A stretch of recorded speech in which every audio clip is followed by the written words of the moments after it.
अदाबर से। सुप्रभात बच्चों। आज आप भी ये सोच रहे होंगे कि अध्यापिका ने अदाबर कहकर कक्षा क्यों आरंभ की। वो इसलिए क्योंकि आज हम जो पाठ करने जा रहे हैं लखनवी अंदाज, उसके अंदर एक नवाब के बहुत प्यारे अंदाज का वर्णन किया गया है। इस पाठ के लेखक हैं यशपाल, जिन्होंने बहुत खूबसूरती से उर्दू शब्दों का प्रयोग करते हुए इस पाठ को लिखा है। अब ये जो कहानी है वो हमें ये बताती है कि किस प्रकार ये जो पतनशील सामंती वर्ग है उसका क्या महत्व है हमारे जीवन में और क्या उन्होंने प्रभाव डाला है। ये नवाबों की झूठी नवाबी शान के ऊपर कटाक्ष करते हुए पाठ लिखा गया है। तो अब हम पाठ आरंभ करते हैं लखनवी अंदाज।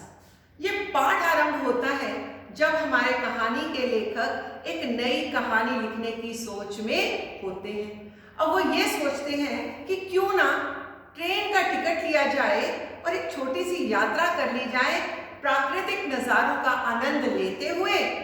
कोई कहानी के बारे में भी सोचा जा सकता है। और जैसे ही वो ट्रेन में चढ़ते हैं, पहले से ही एक नवाब साहब पालथी मारकर एक बर्थ के ऊपर बैठे होते हैं। अब बच्चों, जब भी हम कभी यात्रा करते हैं तो कभी भी कोई सहयात्री अगर चढ़ता है तो हम सबका ध्यान उसकी ओर जाता है। लेकिन नवाब साहब ने लेखक के ट्रेन में चढ़ने पर ऐसी कोई भी उत्सुकता नहीं दिखाई और ये बात जो थी ये लेखक को बहुत ही नागवार गुजरी।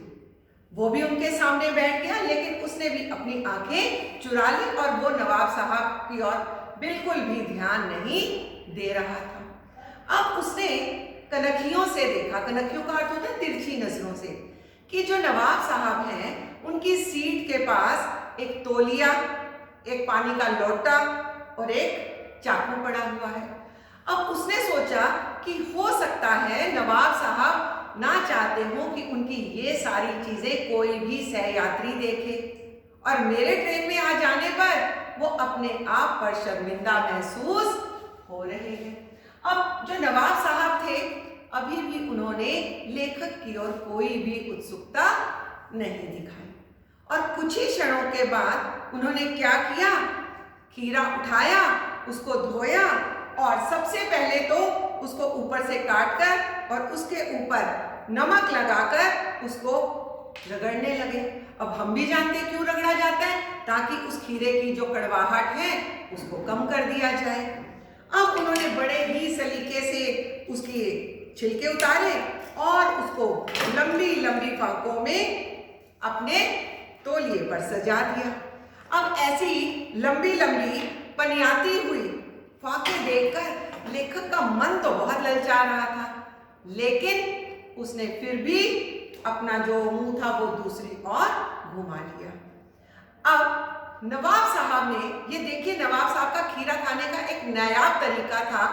उन्होंने उस फाक को लिया, अपने मुंह के पास लाए और खुशबू से पेट भर लिया और उस फाक को खिड़की के बाहर फेंक दिया। अब वो क्या करते, फाक उठाते, मुंह के पास लाते, नाक से उसकी खुशबू लेते और खिड़की के बाहर फेंकते चले गए। अब लेखक इस बात से बहुत परेशान था कि ये केवल सुगंध मात्र से कैसे खीरा खा रहे हैं। और मजे की बात तो तब हुई जब उन्होंने एक एक करके सारी फाकों का रसा स्वादन लेते हुए, खुशबू लेते हुए उन फाकों को खिड़की के बाहर फेंक दिया और अब अपने हाथ धोकर तौलिए से पोंछकर ऐसे लेट गए जैसे उन्होंने बहुत बड़ा काम कर दिया है। और उस पे एक और हास्य जो छूटा वो ये था कि उन्होंने बहुत ही ऊंचे डकार मारी। अब तो लेखक के ज्ञान चक्षु खुल गए। वो सोचने लगा कि बिना खाए ये थक भी गए और इन्हें डकार भी आ गई। लेकिन तुरंत लेखक के मन में एक बात आई और उसने कहा, इस प्रकार अगर नायाब तरीके से बिना खाए पेट भर सकता है और बिना खाए अगर डकार मारी जा सकती है तो बिना विचार, बिना घटना और बिना पात्रों के कोई भी कहानी लिखी जा सकती है।